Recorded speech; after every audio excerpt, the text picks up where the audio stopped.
Apa je contoh stigma-stigma negatif orang terhadap pasal pesilat? Selalu orang akan nampak keris. Keris ni tambah-tambah pula ada balut kuning.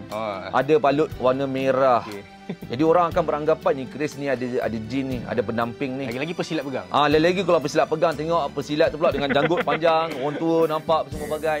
Mereka beranggapan stigma itu telah diwujudkan oleh kesilapan daripada dalam drama-drama Melayu dulu jugalah, yang menyebabkan bila nampak keris diperasapkan dia, oh ni mesti akan ada kuasa-kuasa power supernatural yang akan keluar kan. Jadi dia membuatkan orang hari ini merasakan benda tu adalah benda yang sama masih berturutan sehingga hari ini.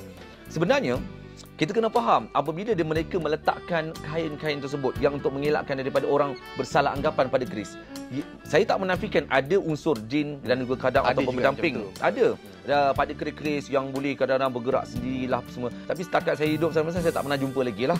Saya jumpa macam-macam keris. Tapi tak pernah lagi yang saya nampak jumpa macam tu lagi. Terbang ke? Terbang ke saya tak pernah nampak. Terbang melalui Asia tu adalah. Tapi kalau lain tak ada.